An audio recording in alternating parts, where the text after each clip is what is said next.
Hello, I'm Dr. Jodi Richardson, and you're listening to Well, Hello Anxiety, a podcast where we end the struggle with anxiety and build our toolkit of practical skills to thrive. Welcome back to another episode in our summer series where we are revisiting some of the most impactful episodes from the podcast over the last year.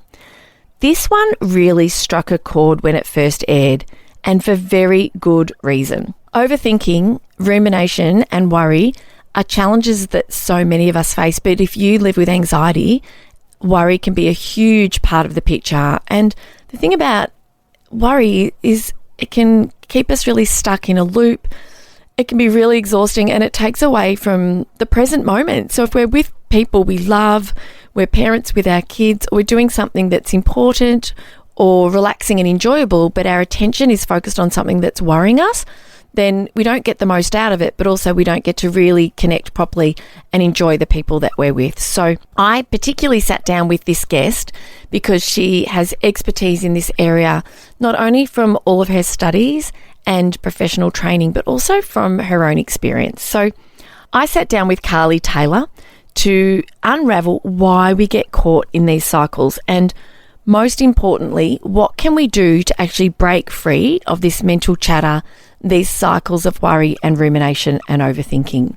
Carly actually shares in this episode her deeply personal journey supporting her son through Cushing's disease and the rumination that came with it for her as a parent going through something very, very stressful. The thing about Carly is that she offers practical ideas, but she shares them with such compassion because she understands what it's like to be stuck in these loops, and she also knows the difference that it can make when we have really helpful strategies that can break these patterns for us and help us to be more present focused and do the things that we can do in the moment rather than focusing on things that perhaps might be out of our control. Whether this is your first time hearing this episode or you're coming back for another listen, I promise there is so much value here. Carly even uses a metaphor to explain overthinking that I just love, and I can't wait for you to hear it if you haven't heard it yet.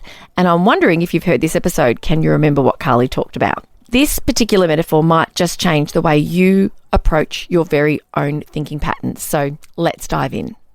So good to be here, and I'm really excited about being in the studio. Like, everything's done over Zoom now, isn't it? And it's handy that it's done over Zoom. But to be in a studio and for you and I to be in the same room and have that connection, I'm really looking forward to this chat. I know, we've got this whole space, and we could honestly, listeners, if Carly and I really wanted to, we could sit here all afternoon. Yes, we could. But we won't. We won't, because we know that you have other things to do.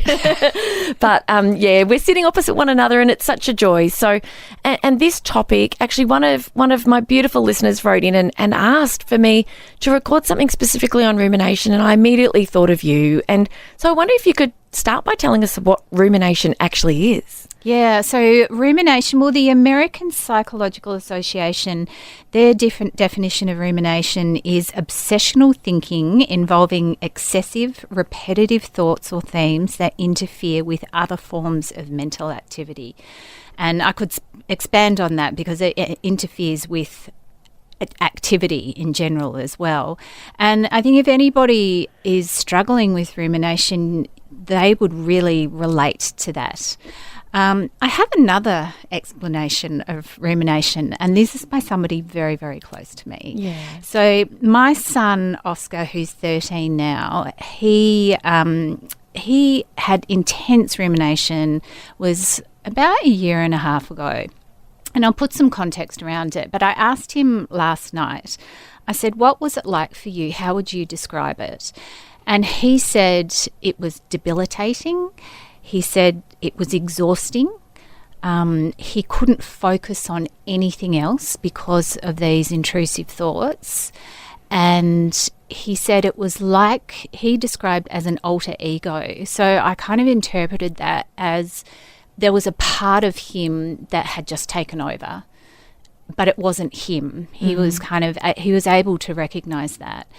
And to put a bit of context around that, Oscar was diagnosed, it was the year before last, so it was 2022. He was in year 6 at primary school, And he was doing really, really well. Like, as you know, Jodi, he's into his sport, part of his identity. He was school captain. He won an award at the end of Year 6 for having good character, which we were kind of most proud of. Yes. So, look, he'd had more achievements, my son, than I probably have in my lifetime, I must say, by the age of 11. But he started to go downhill, and he went from being a very happy-go-lucky, positive kid and started feeling stressed. And we were wondering what on earth was going on. He started being really stressed. He started not wanting to go to school, which was very unusual for him. And the other thing that happened was that he stopped growing. He'd always been in the 95th percentile of his class. All of a sudden, his peers were sort of rising above him in height. And we thought maybe it's something to do with puberty. Kids are all different, develop at different stages. But he was growing hair everywhere. He was shaving at 11. He had hair on his back, on his armpits, everywhere. Yeah. So around September, we took him to a GP. And the GP said, look, I'm sure it's all fine, but go and see a paediatrician. And by the time we got into the paediatrician, Oscar had started putting on weight, and there was no explanation for this. And he also his face had started swelling. It was like this moon face. So luckily for us, my husband Paul is an expert on stress, and he could see that cortisol could be the problem here. Now, Oscar was exercising a lot, and as you know, with excessive exercising, that causes stress on the body, which could raise cortisol. So we were thinking maybe he's exercising too much. Maybe he's stressed about school and being school captain and the responsibilities there, which all this stuff is going through our head. A lot of uncertainty there. We took him to the paediatrician. And what we did is I took a photo of him 6 months prior and compared him to where he was today, which I'm so glad that I did, because you wouldn't look at Oscar if you didn't know him and think you're overweight. Yes. But he could see the progression of the weight gain. So he again thought it was maybe a developmental problem. He wanted to watch and wait for 3 months. My husband Paul literally said, I'm not leaving this office until you test his cortisol levels. Yep. So we did. Turns out his cortisol levels were high. He was referred to an endocrinologist at Monash Children's. We got in 3 weeks later, between Christmas and New Year, had multiple tests, and it turned out his cortisol was 15 times higher than normal. So this poor kid had been living with these high cortisol levels, which is the stress hormone. Yes. And then he was diagnosed with a very, very rare disease called Cushing's disease. If people have heard of Cushing's, that's probably related to horses, because it's quite common in horses and dogs. Right. But 1 in 5 million kids are diagnosed with Cushing's. It's very, very hard to diagnose. So Oscar's mental health started to decline, and he became, because he knew that weight gain was a side effect of Cushing's, and because he was such a fit kid, and Paul and I are both nutritionists, so he probably knew a lot more about nutrition and food than most 11 and 12-year-old kids. Yes. So he became obsessed with calories and food. And this was the rumination that he had. So everything became around food. And it was so debilitating for him. It affected his social life. He became very, very withdrawn. He got he was never diagnosed, but what we could see was OCD. Yeah. Where he was in the kitchen a lot. He was organising. We have a chocolate drawer. I'm going to admit this. We have a chocolate drawer. I love this. And just before you go on, I just want to remind listeners, so Paul Taylor has been a guest on the podcast, and he wrote Death by Comfort. And so you may have listened to that episode. And if you haven't, go back and listen. But and Carly's been a guest a couple of times before. And so I know Carly and Paul, and Carly and I are friends. And so I think listeners will appreciate kind of learning that from a family who really know and understand nutrition inside and out, and obviously care very deeply about health and well-being as we do.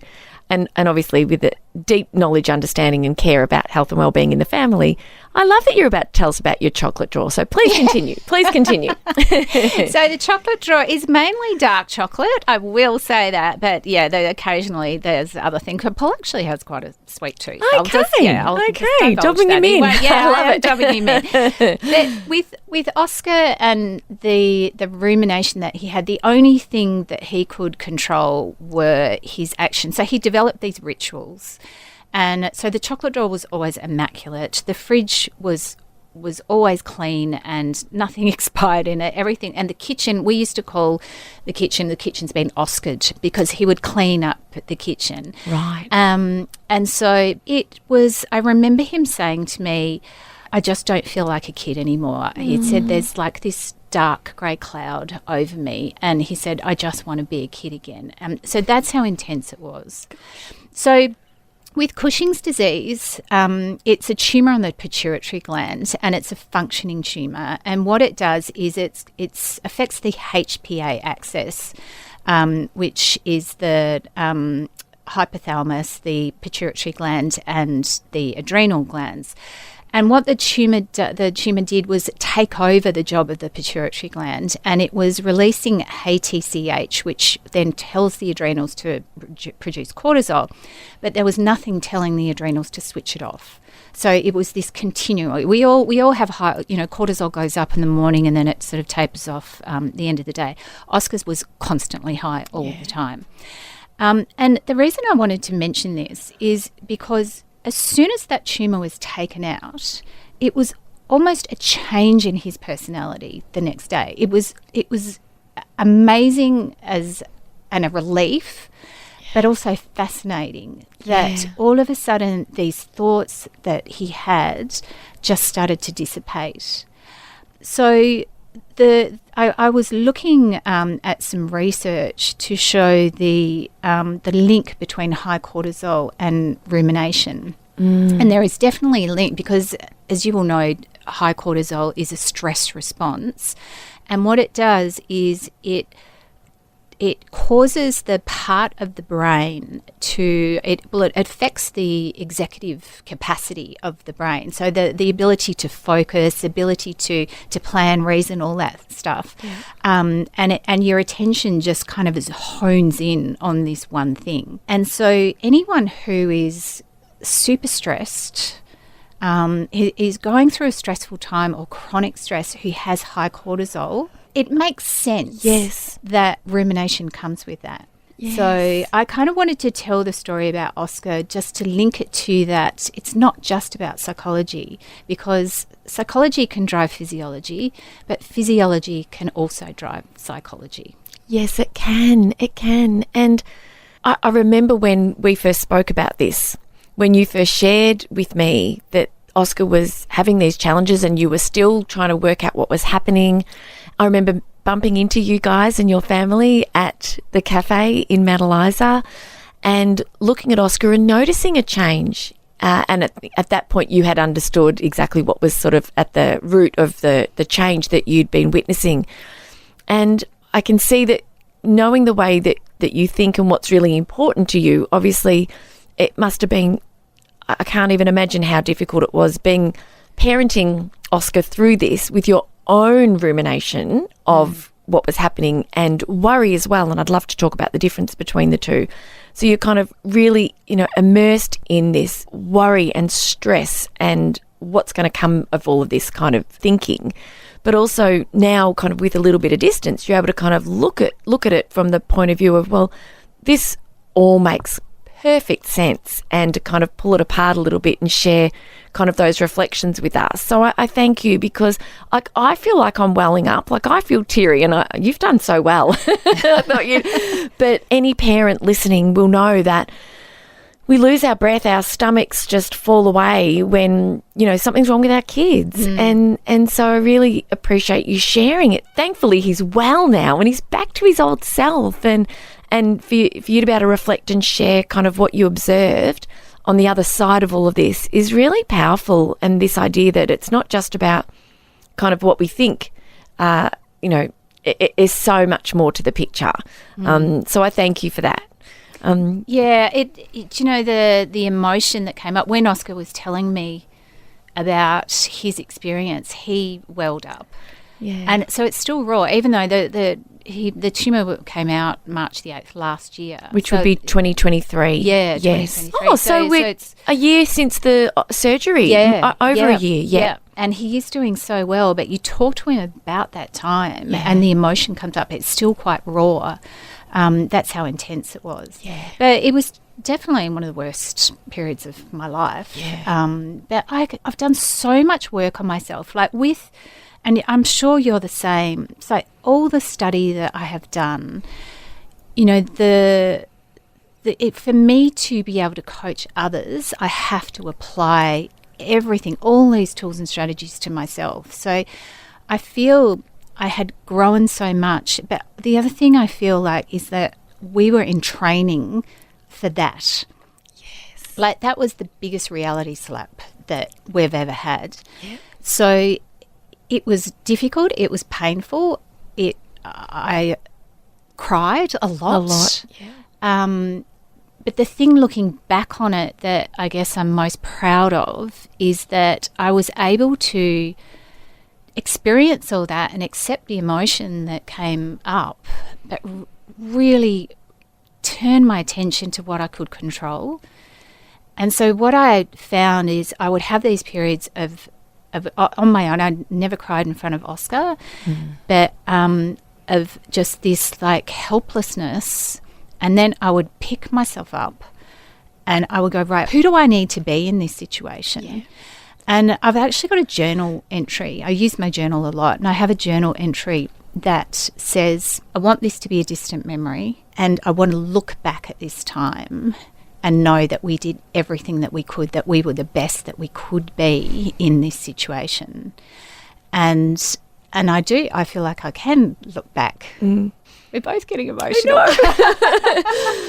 Yeah. It just shows such grace and such strength, but also, like you say, your ability to draw on everything that you've learned, that you continue to learn as a lifelong learner in your Masters of Counselling and the insights and skills and ideas and the science that you're uncovering and the knowledge that you're developing.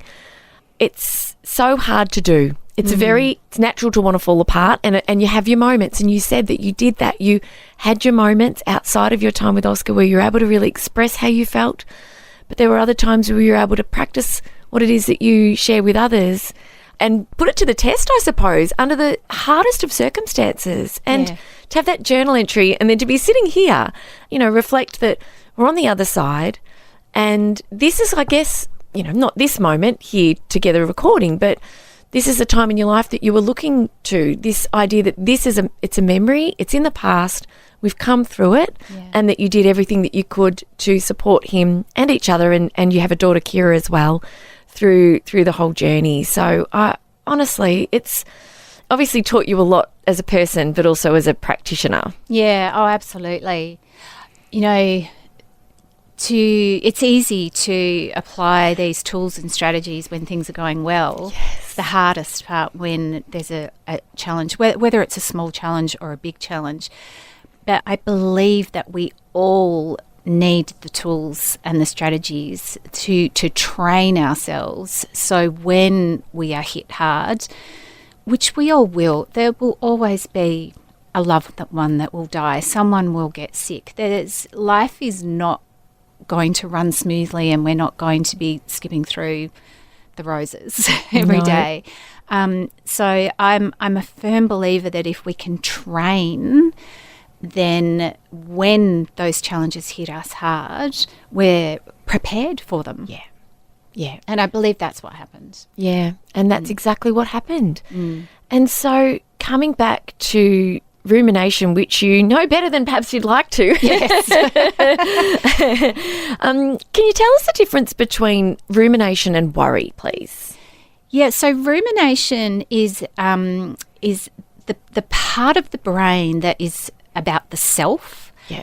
So it's kind of that autobiographical part of the brain, and it is also about past events. So, and there's a spectrum of rumination, of course. But rumination there's been a lot of studies on depressive rumination. Yeah. So a lot about past events that we bring into the present moment. So it could be a memory, or it could be a feeling of shame. It could be a narrative of, negative self-talk. And that's the one that comes up for me a lot. If something happens in the present moment that validates this negative self-talk that I have of not being good enough, that's my big one. It's like you're not good enough. Then I can easily start going down that rumination spiral. I'll go, see, well, this has happened. It's like, I don't consciously think that, but that's kind of what happens. And then you start thinking about it. So a lot of it is about the past and the present. Worry tends to be about future. But then you can still ruminate about what if this happens. And in Oscar's situation, there were so many what ifs. I mean, there's so much uncertainty. And as you know, as humans, our minds like certainty. And when there's not, we scramble for the answers. And that's when we can start to really worry. So I think rumination is more about past and present and about self. Worry, I guess, is more related to sort of linked with anxiety and about the future. Mm-hmm. Thank you. And I think about me as the anxious kid, the little 4-year-old, 5-year-old, 24-year-old, 25-year-old, before I kind of started to understand my mental health and get help. And for listeners who haven't sort of heard much about my story, it was only when I experienced a major depressive disorder that I went and saw somebody to say, hey, something's wrong. Up until that point, I guess I just thought that was just how everybody operated. And worry was just so consuming. And we know from the research, we know very clearly, and there were over 650,000 data points in the research I'm referencing, whereby people were given an app and asked random times during the day over a period of time, what are you doing? What are you thinking about? How happy are you? And it's very, very clear when we're in the moment, even if we're doing the dishes or doing what we would consider a chore, and rumination takes us away, and worry takes us away. And it has such an impact on our quality of life, doesn't it? It can be so paralysing and sickening, can't it? Yeah. I mean, I love this metaphor of a stage. And so if you think of your life on a stage, and everything that is connected with your life is on that stage. So your family, your pets, your house, your job, that also your hopes and your dreams, your thinking, your emotions, it's all on the stage. So when we ruminate, the spotlight is just shining on that thought or that event. And you know that when there's a stage, that spotlight is so powerful that everything else is blacked out. So it's like there's no perspective of your life. It's like your life is just that one spotlight. But what we can control with our spotlight of attention, which you mentioned earlier, is we do have that control to be flexible, to broaden the light so we can see that we are more than just this part of our life. And that's really important to know, because thinking flexibly, which is what this is about, because when you don't stretch and move and exercise, we can become really tight and tense and rigid. Well, that's the same with our mind. Our mind is capable of being flexible. We just have to work at it. Yeah. And that's when these tools and strategies come in. So we can take that spotlight of attention, and when we need to, we can broaden it. And we can see that, yes, this is happening and it's really painful, but there's also a whole lot of other stuff that's really, really important in our lives too. Yes. And we all have the experience, don't we, of having our attention other than where, we would like it to be in the present. It's very easy for us to be on autopilot in the car, or to arrive at a destination having really kind of not thought probably as deeply about what we're doing as we would like to, or being in conversation with our kids but realise we're drifting to think about, oh, what am I doing for dinner? Or I forgot to pick Vegemite up from the supermarket, or, just all sorts of things, because there's so much vying for our attention. And rumination's such a part of life, Carls. Why do we do it? It's got to serve a purpose. Yeah, so this is so interesting. So there's an evolutionary psychologist. Now, I didn't even know they existed. I love looking at evolution and why we do things from a survival perspective, because it kind of does put it into context why we think the way we do and why we can struggle with it as well. So there's this evolutionary psychologist called Paul Andrews, and he hypothesized that the reason why we can go through periods of rumination is because having that time where we focus in our attention on a problem means that we can then sort of move out of that and come up with solutions. And from an evolutionary perspective, that means survival of the species. So that's an interesting one. But obviously now it's not about survival, and our rumination is not as helpful as that. But I think it's interesting, and to be curious about that, and to be curious about your rumination, if you're ruminating on one thing, to know that your mind is almost doing its job. It's like there's a problem there, and maybe it's something from the past that you don't have any control of, or maybe there's a nasty email that you got from a work colleague, and so you're ruminating about that, and so your mind wants you to come up with a solution, and so that's why it's going over and over and over again. I think that's important to understand. I think so too, and I think it helps us to be a bit kinder to ourselves as well, doesn't it? Yeah. When I think about the alarm in the brain that sounds, and mine's so trigger happy, honestly. Honestly. There it goes again. Oh my goodness gracious me. My amygdala is, it's like very, very trigger happy. And I think that when I sort of can think to myself, this is just my brain, it's detected a threat again.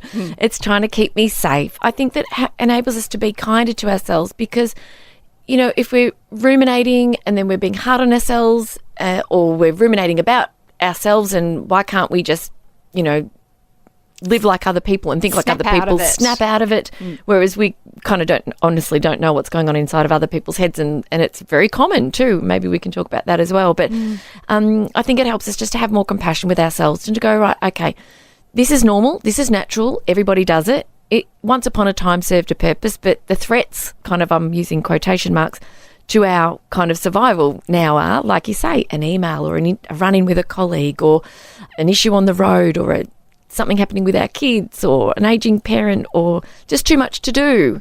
And so this problem-solving kind of part of the mind goes to work, doesn't it? And it does. Does it help us solve the problem?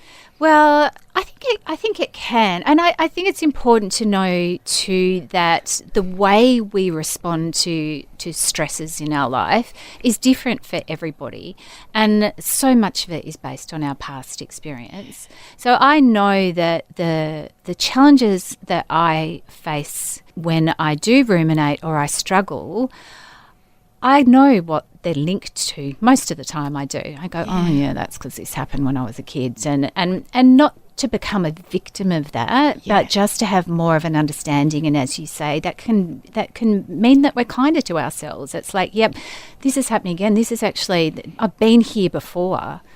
And to have that sort of understanding can be really helpful.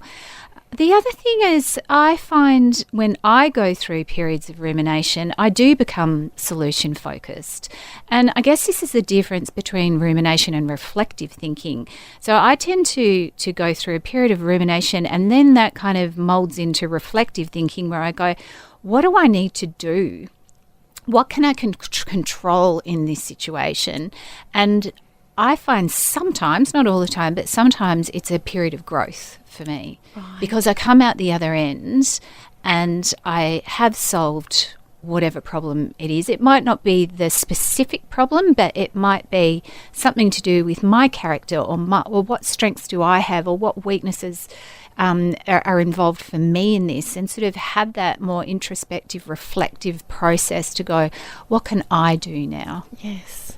Yes. I really appreciate that insight, because there is a difference, and there is power in moving our attention out of the moment. And when I opened with this idea that the research shows we are absolutely happiest, but of course it's really important for me to remind myself, and of course as listeners, we can't be happy all the time. And when we live a values-based life, things are going to happen that are going to challenge our life satisfaction, our happiness, how we feel, our regulation, our, how we cope. And so this idea that, yes, we are happiest when we're in the moment, and we spend a lot of time out of the moment, and we could all do with sort of training our attention to sort of be more present, but be kind to ourselves when it drifts, as it always does. But this idea that when we are consciously reflecting on a situation to understand it better, then we can learn more about ourselves, or at least have more of an understanding about why we've reacted perhaps the way we did in the moment. And then there may be something that we could do differently next time. There may be nothing. There may be some self-compassion that we need to share, or just to have an acceptance that, well, this happened. I wish it had happened differently. It's out of my control now. Where can I put my attention next? Yeah. And so this conscious idea of reflective thinking, I love that you've brought that up, and that might have to be another episode. Yes. So thank you. And, you and I were off air this morning. I won't go into the details. But yeah, we were both reflecting on something that's both happened in our lives recently in a similar vein. And we were, in a vulnerable way, I was kind of sharing with Carly about something that happened that upset me. And Carly's like, oh, I've had a similar experience. And so, yeah, sometimes it's even really lovely just to sort of reflect on an experience, share it with someone. And you're so gorgeous and compassionate, and even to sort of say, hey, you know what, I've been there too. Yeah, because so often we feel alone, especially with rumination, when we're so stuck. It's like we're stuck on repeat in our minds, and then we think there's something wrong with us, and we do feel isolated.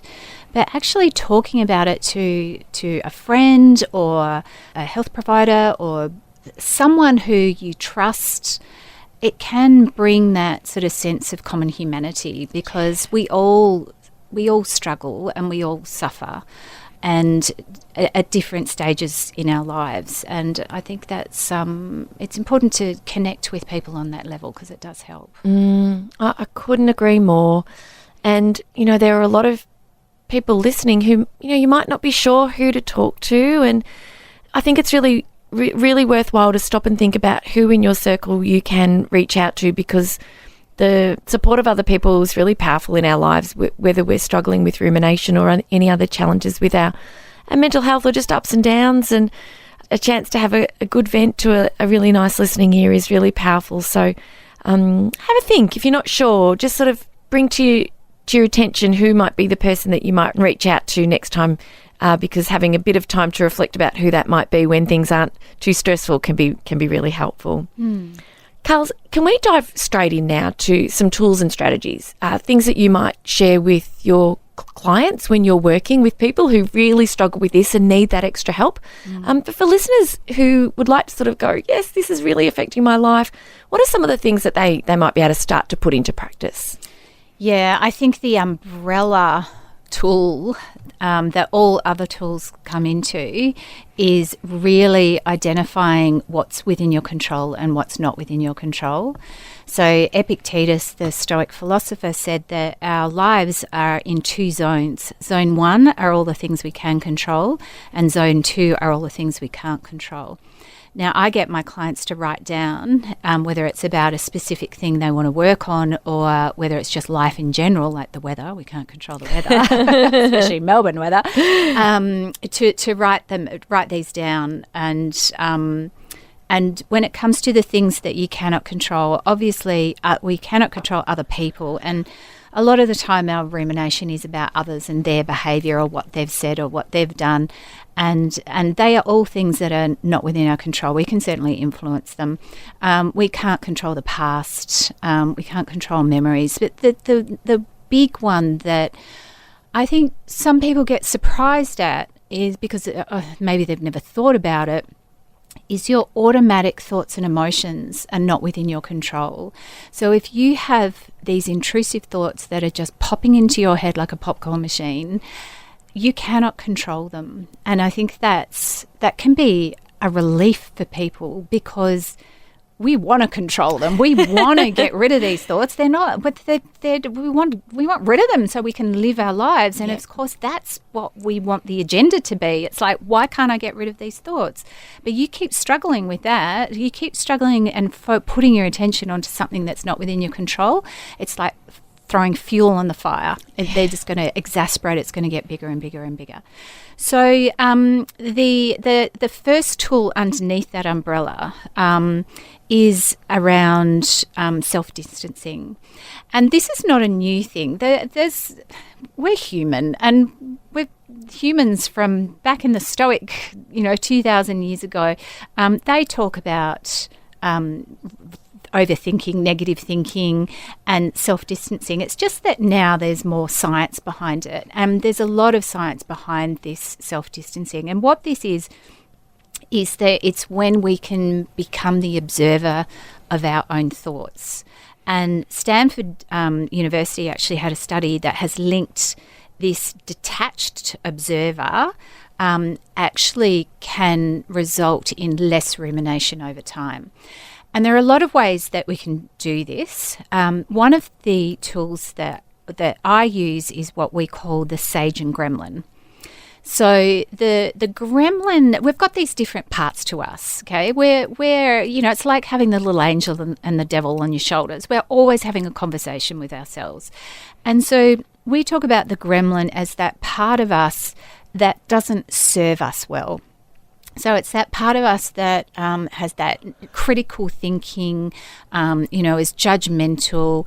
It's important to know that our gremlin is not necessarily our enemy, because what it's trying to do is keep us safe. From an evolutionary point of view, we need to be safe. But this doesn't work well, because what it does is drags us back into our comfort zone, and we're not willing to step out of that comfort zone.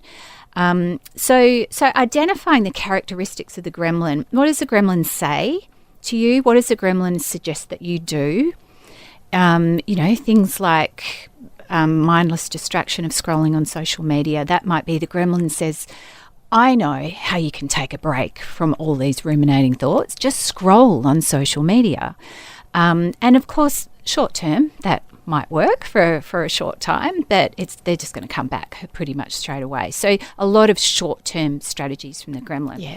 Then you have your sage. So the sage is like the best version of you.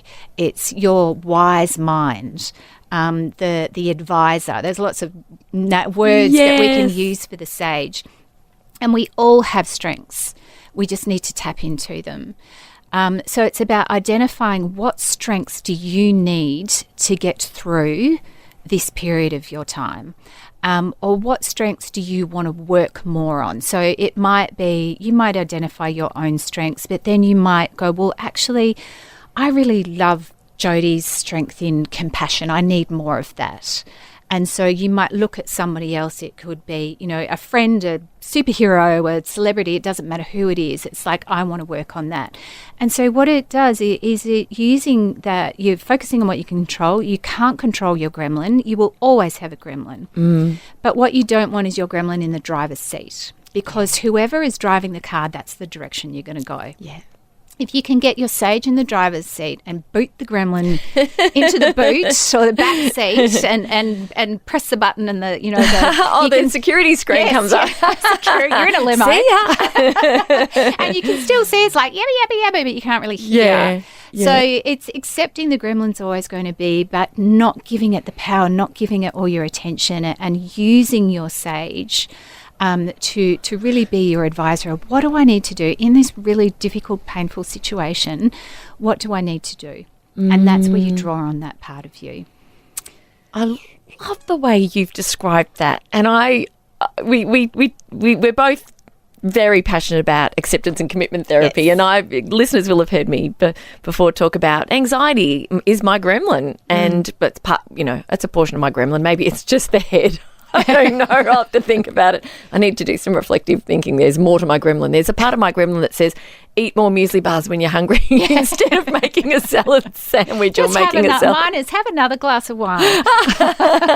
So we can. I think we're all going to be thinking a lot about what our gremlin is when our gremlin is in the driver's seat. Yeah, we're not being mindful about what we're doing, and so I love this metaphor, and I absolutely love it. Do you know what it is? That's just reminded me when you said that. This is about living. It's about living an intentional life, but it's responding to your situation rather than reacting. Yes. So it's creating that self-distancing, is creating that bit of space between you and your thoughts, so you're able to observe them. And from afar, you're slightly detached. You can be more curious and more objective about your thoughts. And then that gives you control over your actions. Okay, what do I need to do now? And when we get sort of lost in that spiral, we sometimes we just might be daydreaming, but we've drifted from, into sort of like, we've drifted away from the moment, and our gremlin is in the driver's seat, and we're choosing actions, or not really choosing actions, but we're acting in a way that's not in alignment with our values, like more muesli bars, more wine, scrolling on social media. So what can we do that can help us, number one, recognise that the gremlin's jumped in the driver's seat, and two, then separate and come back, sort of get that distance? Can you share a couple of ideas with us, please?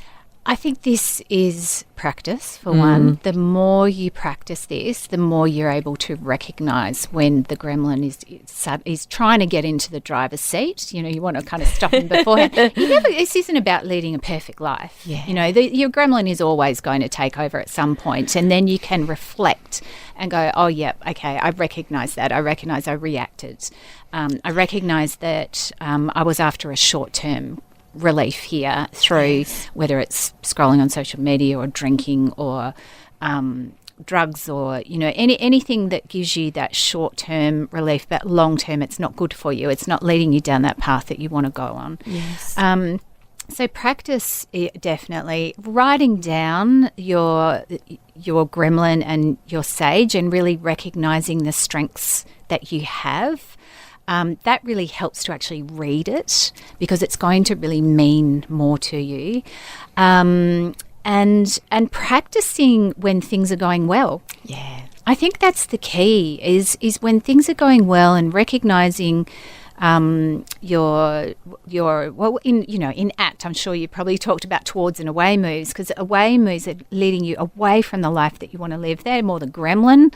Towards moves moving you towards the person that you want to be and how you want to live your life. That's when the sage comes in.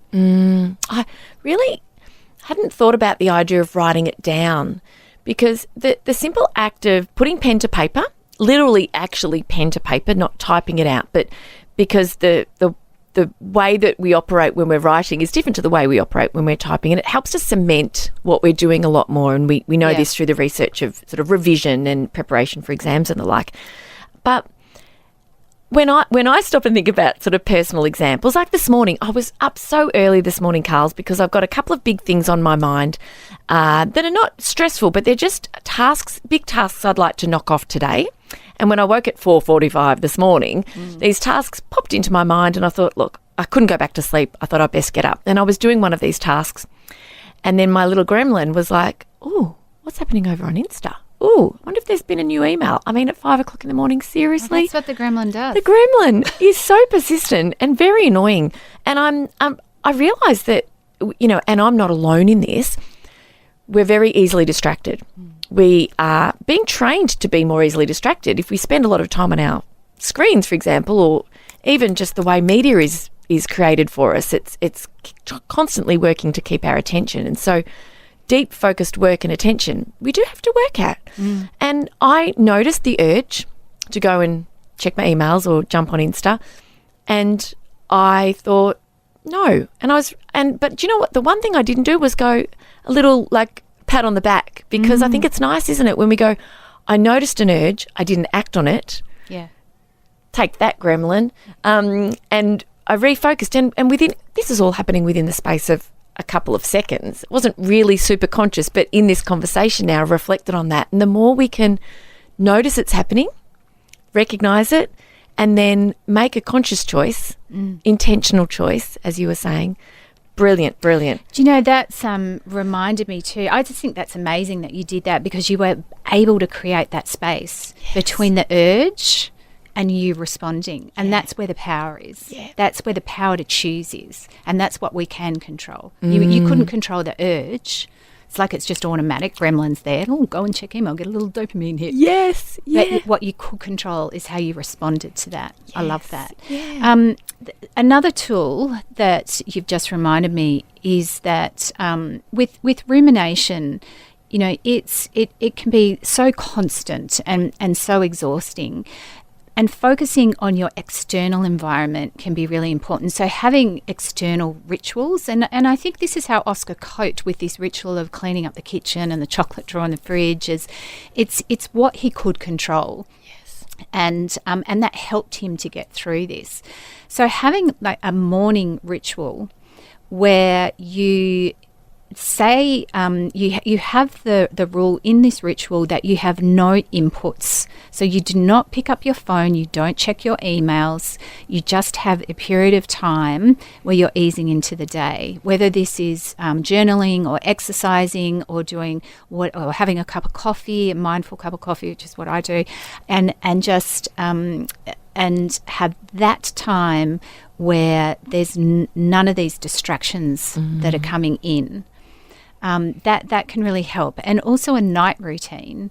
So screens off an hour before bed, because we know that blue light affects our brains and affects and if you are really struggling with rumination, being on a screen for hours and hours is not going to help with that. So screens off and have that ritual of easing into the night, whether it's a bath, whether it's chatting with your family or reading a book. And so sticking to those can really help with how they talk about the morning starts the night before, so it can really set up your day well. Yes, it can. The morning starts the night before. I've heard that before, but not for a long time. Thank you for reminding us. And I'm picturing at the moment, the kids are going to get some new routines at home. You know, this idea that, I mean, they kind of each have their own. Each have their own kind of routine, and strictly no phones in rooms, and phones off and away, charging sort of, early into the evening. But this idea of sort of having some ownership, and for us, I think that's something I'd like to write down for myself, because I really think it's a powerful reminder, isn't it? And if we do have young children or teenagers, for this idea of, well, how do you want to start the day? How do you want to end the day? This is what's healthy. They can have some agency over it if they want to read or have a bath or, whatever it is. But these practices help set us up for really flourishing mental health, for excellent sleep, which then helps reduce our reactivity, doesn't it, in terms of our emotions, and also sets us up to be as mindful as we can be during the day. Because we're so driven by our biology when we're very tired, aren't we, that it's harder. We have to dig deeper, don't we, to sort of nudge that or elbow that gremlin out the way when we're really tired. Is that fair to say? Yeah, absolutely. Yeah. And then the other tool there are many tools, but the other tool I really wanted to talk about was this physiology drives psychology and the power of exercise. You know, there is no magic pill here. There's no magic pill that is going to get rid of the thoughts, whether it's ruminating or overthinking or worrying or whatever that is. But I tell you what, exercise is as close to the magic pill as you can get, as you would know, because given you're an exercise scientist. But I know that I run. I mean, look, I don't run. I kind of... You do run. I shuffle. Stop it. You run. You're a runner. I jog. Okay, I'll jog. I'm very, very slow. But I do it for not only my fitness, but I do it for my mental health. I know if I go for a run in the morning, my ritual is I do a 2.5K run minimum. Yes. And that's what I do. And it sets me up for the day. If I do that, I know the difference. If I don't do the run, I can feel the difference in my mood, in my focus. It just has such a knock-on effect. And I ended up pushing myself the other week and did a 10K run. You did overdo it though, didn't you? I I overdid it, and I Yeah. hurt my foot, which then hurt my calf, and I haven't been able to run. And it's really affected me. Oh my goodness, I can't wait to get back into a bit of a routine. But whether, and you don't have to go out running. It can be a walk. It can be any sort of exercise, or going outside and just walking around the garden. But that is all going to be so good for clarity in our minds. But exercising just releases so many hormones. It has such an effect on our physiology, which is then going to have a knock-on effect to our focus, our mood, and our thinking. Thank you, Carls. Exercise is just such an incredible prescription for so much. To sum up, for somebody who's listening, who says, right, I've loved learning so much more about rumination. It's a problem for me. I'm aware that I'm doing it. Where would be a good place for somebody to start on this journey to putting in some practices that are going to make a difference, mindfulness practices, so that you're more aware and more able to kind of unhook from those ruminating thoughts and come back to the present? Where might be a good place for somebody who's listening to start to say, right, okay, I need to do something. What could you suggest? I would suggest from the moment you wake up and you put your feet onto the floor that you count your steps to the bathroom, you count your steps to the kitchen, and start being mindful of the pressure. You can feel the pressure of your feet against the floor. And what this is doing is taking your attention away from the thoughts and into the outside world. The other thing you can do is look for the colour blue. Again, if you don't want to use blue, you can have green, but we're both in blue today. Yes, we are. We're twinning today. All things blue, something expansive blue, different shades of blue, small things blue. And then just practice that throughout the day. Or using your senses. What can you hear? What can you see? What you can smell? That's a really good place to start, because everybody can do that. You don't have to go anywhere. You don't have to have a chunk of time to do it. But I would start there. And then you can start, maybe if you've got some time, to sit down and journal and go through your sage and your gremlin, just to bring increase that self-awareness, because this is all about awareness. If you don't have awareness of your own thinking and the different parts of you, and also an awareness of who you want to be and what's important to you, then you really don't have that compass, do you, to work with. So really increasing that awareness of yourself helps you to navigate the experiences that you're having and to navigate what you should do next. Thank you. Oh, I don't want to stop, but I think we should. Carls, how can people work with you? There'll be listeners who are thinking, I'm going to try this, but also if I might need help, where can they contact you? How can they learn more about your work and work with you to support them to not only manage rumination and overthinking and big emotions and emotional regulation, but also I know so much of the work you do is about helping people step forward into the life that they really want to create for themselves. So tell us about you and where we can find you. So you could go to my website, which is carlytaylorcoaching.com.au. I'm on Instagram, which is also Carly_Taylor_coaching. And yeah, it's my work. My approach is, I use ACT, of course, acceptance commitment therapy, Japanese psychology, which is kind of the Eastern, what I would say is the Eastern kind of approach, very similar to ACT. And also, obviously with my master's in counselling as well. So I coach people, and I love that. My coaching's just slightly different, because a bit like a basketball coach, they teach skills. Yes. The players don't know the skills, they teach the skills. So that's what I do. There is definitely a period of understanding each other, putting the pieces of the puzzle of you together to have that sort of picture of where you want to go, and finding out who you are and how you want to live your life, and then looking at the tools and the strategies which are going to build and develop these skills that are going to help you go down that road. Carly, you are just such a dream. Thank you for being such a beautiful guest. I'm very, very lucky to call you a friend. And what you've shared today is just going to make such a difference for listeners, and not only for listeners themselves as individuals, but for the people around them, because these are ideas that can be shared. And so I really want to thank you again for your time. And thank you so much for joining me here in the studio. It's just so great to have an actual real life person in the room rather than being on Zoom. So thank you again. Thank you so much for having me, Jodi. I've really enjoyed it. I've enjoyed being in the studio, and yeah, always good to see you. Oh, thanks, lovely. And if you found this helpful, please leave a star rating or a review. It really does help other people to find the podcast. Thanks so much for your company, and I cannot wait to be back again next week. Okay, bye. Thank you so much for joining me for this week's episode.